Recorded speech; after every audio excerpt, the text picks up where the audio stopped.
안녕하세요. 부동산 사기당했던 경입니다. 네, 또 뉴스를 보겠습니다.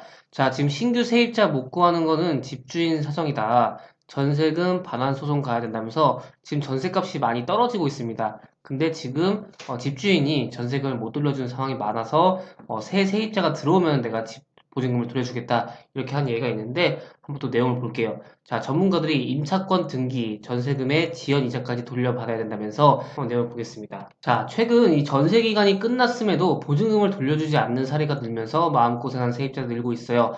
이 전문가들은 집주인의 이러한 행동은 법률상 위법에 해당하지만 이 세입자가 권리 행사를 제대로 하지 않는 경우가 많다고 지적했어요. 사실 이렇게 쉽게 세입자가 집주인한테 화를 낼 수는 없는 상황이긴 해요. 그래서 지금 저번 변호사에 따르면 최근 나타나는 대표적인 전세금 피해 유형은 크게 세 가지로 합니다. 가장 많은 전세금 피해 유형은 신규 세입자가 다음 전세 세입자가 들어올 때까지 집주인이 이 전세금을 안 돌려주는 거예요. 그래서 주택 임대차에서 계약이 끝날 때 신규 세입자를 구하는 것은 오로지 집주인의 몫이라고 합니다. 그래서 혹시 여러분들이 전세를 살고 계시는데 집주인이 다음 세입자 구해와라. 그렇게 안 되면 보증금 못 돌려준다 이렇게 얘기하더라도 여러분들이 싸울 수 있으셔야 됩니다. 자, 계약이 끝날 때까지 신규 세입자를 구하지 못하더라도 집주인의 책임이자 개인 사정일 뿐이라는 거예요. 이 신규 세입자가 구해지지 않아서 세입자에게 보증금을 돌려주지 않는다면 전세금 반환 소송으로 대응해야 되는데 이 경우 집주인의 잘못이 명확하게 세입자에게 승소 판결이 내려질 가능성이 높아요.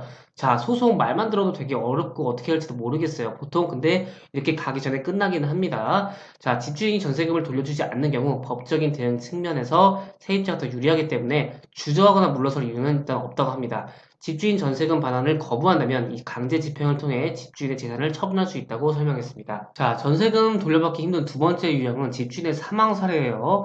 이건 좀 머리가 아플 것 같습니다. 이 집주인이 사망한다면 세입자들은 막막해지기 마련입니다. 그래서 이 사망 시에 재산에 관한 권리와 의무는 법률상 그의 상속인에게 승계된다고 하는데요. 이 세입자는 상속인들을 상대로 이 전세금 반환 요구를 할 수 있어요. 근데 이게 오래 걸리는 경우가 있죠. 상속 정체가 오래 걸리고 이를 감안해야 한다. 보증보험에 가입한 경우에도 이 상속인으로부터 계약 해지 확인을 받아야 보험금 수령이 가능하기 때문에 사망한 집주인의 사망 절차에 관심을 기울여야 한다면서 이번에 그 빌라왕이었나요? 사망해가지고 상속인도 뭐 되게 찾기 힘들고 이 상속인들도 배째를 하는 식으로 나온 사례도 있었습니다. 자, 흔한 경우는 아니지만 지금은 돈이 없으니까 추후 보증금을 주겠다는 전세금 피해 유형도 있다고 합니다. 이 경우 세입자가 계약 해지에 관해 명확히 의사 전달을 하는 상황이라면 두 가지 대응 방법이 있다 합니다. 우선은 집주인이 전세금 반환 의무를 지키지 않았기 때문에 해당 주택에 계속 머무르더라도 법률상 문제가 되지 않는다. 그래서 버티는 방법이 있다고 합니다. 1번. 반면 전세금을 돌려받지 못한 채 이사부터 해야 되는 상황이라면 임차권 등기 제도를 활용하면 된다고 합니다.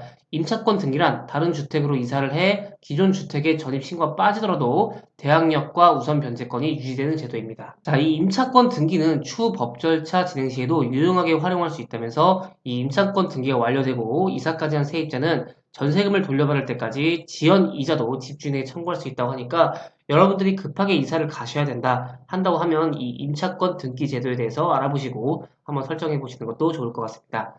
네, 오늘 여기까지 진행하도록 하겠고요. 조금이라도 도움이 되셨다면 구독과 좋아요 부탁드리겠습니다. 제작에 큰 힘이 됩니다. 그러면 다음 시간에 뵐게요. 여러분, 안녕!